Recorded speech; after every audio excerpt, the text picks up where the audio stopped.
In today's episode of Fight News, we have updates from Pereira vs. Hill Altercation, stacked card of UFC 311, UFC 310 press conference, World MMA Awards, and more. To keep you updated with the fight world, let's start from Jamahal.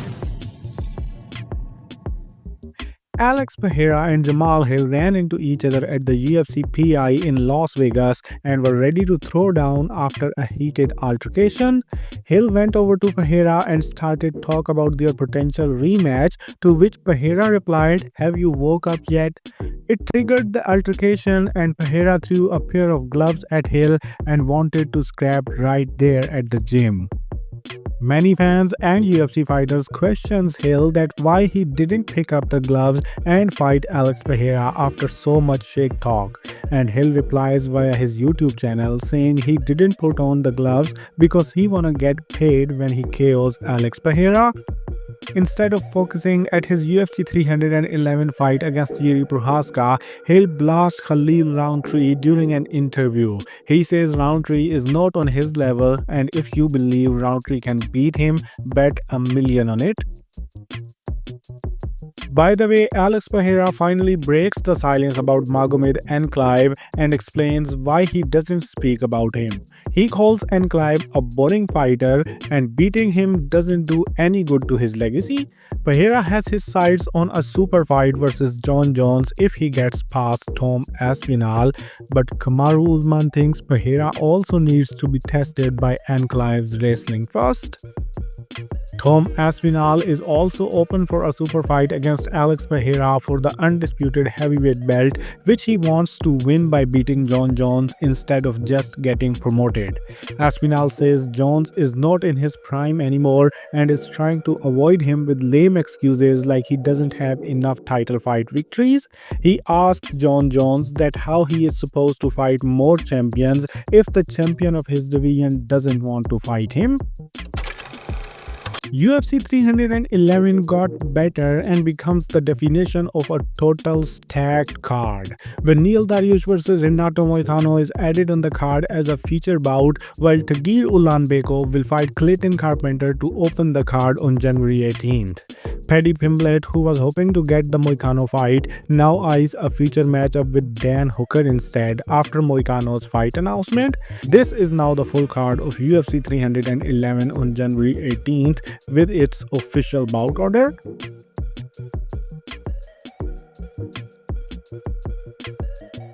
Headliner Islam Makhachev, who is currently tied with Khabib Nurmagomedov for the most title defenses at the lightweight division, has a chance to break this record at UFC 311 and throw his name into the lightweight GOAT conversation.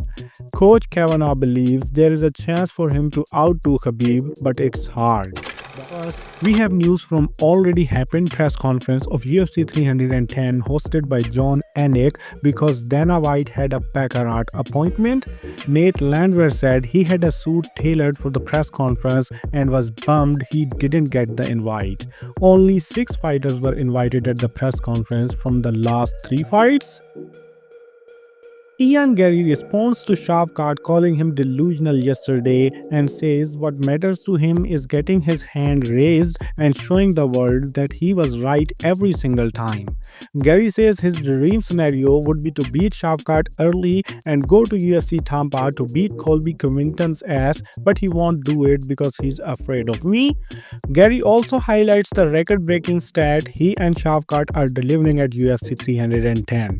Shavkat and Garry have the most combined wins in a matchup between undefeated fighters in UFC history, a record previously held by Adesanya and Costa. Adesanya, by the way, predicts Garry to win against Shavkat Rakhmonov at UFC 310, but maybe he doesn't know that Shavkat now has some extra motivation and could potentially get 2 finishes in one night. Oh boy. Shavkat Rakhmonov says he is down for an in-cage face-off with Bilal Muhammad if he wins Saturday at UFC 310. Kai Asakura says he is here to make UFC flyweight division great again and promises a knockout victory as he thinks Pantoja's fighting style is not good. After seeing the stats of the champ's 9-0 record against top 10 flyweights, Gilbert Burns defends Pantoja, saying the champ deserves a higher spot in the pound-for-pound rankings. And an interesting answer was given from Alexander Volkov, who was asked how hard does Cyril Gane hit. We get the decision, so not so hard. Although Movsar Evloev wasn't invited on the press conference due to being a prelims fighter, he shares his feelings in another interview where he said that he is already 30-year-old and needs to fight often. So if he is not getting the title shot after beating Aljamain Sterling, he wants to fight Lopez, Volkanovski, Holloway, whoever in 2 months. Sterling's friend Merab Dvalishvili, on the other hand, is sure after doing a bunch of jiu-jitsu rounds with Aljamain Sterling that Sterling will get the win against Movsar this weekend. Another prelims fighter, Themba Gorimbo, wants to continue manifesting his journey, and with a win over Vicente Luque this weekend, he hopes to headline the UFC's first fight night event in Africa next year.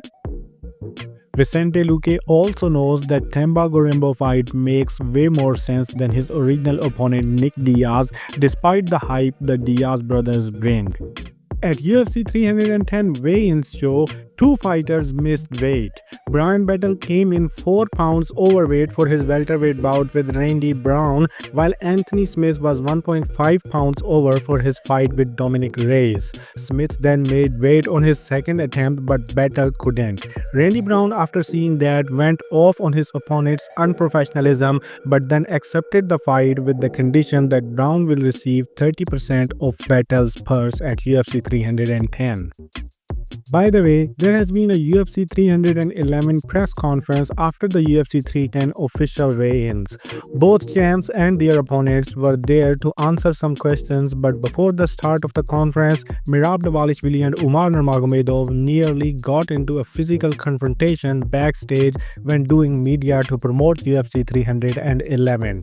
Merab left his interview when he saw Umar to confront him and ask him why he was disrespecting him. Security got between them and many words were exchanged. Then in the press conference, Merab scolds Umar and says real men don't talk shit online. Umar in response says everybody wants to fight with you because you have the belt. Leave the belt if you don't want everybody to fight you. Islam also enters in the conversation, asking Merab not to make the belt look bad and fight the real contenders. Islam Makhachev also reiterated his disinterest in fighting current UFC featherweight champion Ilia Topuria. He says he's tired of giving others a chance to win the second belt. Now he wants his chance. Dana White then gets asked if he will finally put Islam Makhachev over John Jones if he wins at UFC 311. There was an altercation before the conference and there was an altercation after the conference. Nate Diaz, who was walking with Kron Gracie and Team Makhachev, got into it backstage throwing water bottles at each other, and that's all. Now you like the video and subscribe to stay updated and let them all fight. I'll see you in the next video, so till then do whatever you want.